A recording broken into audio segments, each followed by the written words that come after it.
Good morning and welcome to another edition of the Steelers Roundtable. I'm Ralph Paulk, joined by my colleague Chris Adamski.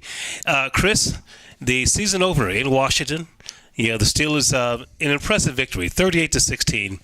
I have to tell you, I did not see that coming. I predicted they would win the football game. But what does it say, that score? Because there were any number of things that went right for this team in that game. The bounces, they were able to run the football. The offensive line looked impressive. Ryan Shazier and the defense looked pretty good. The cornerbacks weren't really tested, mostly because Kirk Cousins was running all over the place, trying to gather himself. So this is a 1-0, and this team looked good. I must say, I'm not saying they're in the Super Bowl yet, but my takeaway, but this team could be a serious contender. And the Redskins they're still a division winner from last year. I don't know how good they are this year and all that. We'll see. And they beat them by 22. You win the game 22 points on the road.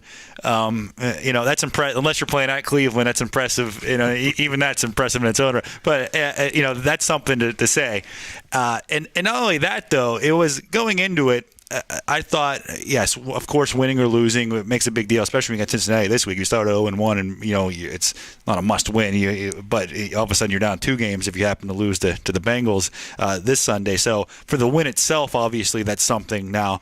But more than the win or the loss, feeling confident about them going forward was some of the areas that at least I had concerns about. Tight end. I thought Jesse James, both in the receiving. I knew you would say that. Go ahead. I go right to that. We're missing somebody who would definitely point that out, bring it up. But that wasn't really a concern, at least in week 1 in that game. He played every single snap just like Heath Miller did.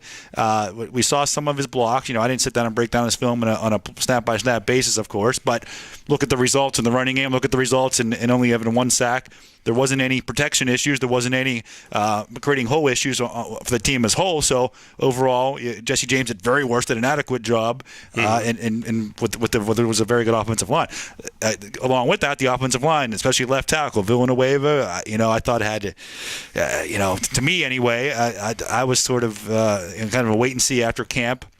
I didn't think he did that great of a camp or in the preseason games for what we saw, and again, judging by the results, there wasn't any real issues there. So those 2 things. The secondary, again, I know Kirk Cousins isn't the best test for that, but we have concerns. Sean Davis, I thought, again, his very first NFL game, as good as he's looked in practice in some of the preseason games, you still had your worries in a real NFL environment in a stadium, whether he'd be able to get it done. And you think you had to come off with that with feeling pretty good about Sean Davis going forward, the secondary overall. So not only did they win, and they win easily and win on the road, I thought all their areas of, Eli Rogers, for instance, again, you feel good about him, but that's a number 3 receiver. I think you have something there for sure. You can feel confident about going forward. Yeah, in a week 1 performance like that, there are going to be teams who we know are going to be good at the end of the day, at the end of the season, that didn't look nearly as good as the Steelers did, on Monday Night Football.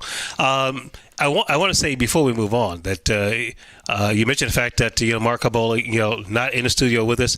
He's been with us now the past 3 years here on the Steelers Roundtable. I'm going to miss Mark. He's no longer with Trib Total Media, the company, the Pittsburgh Tribune Review.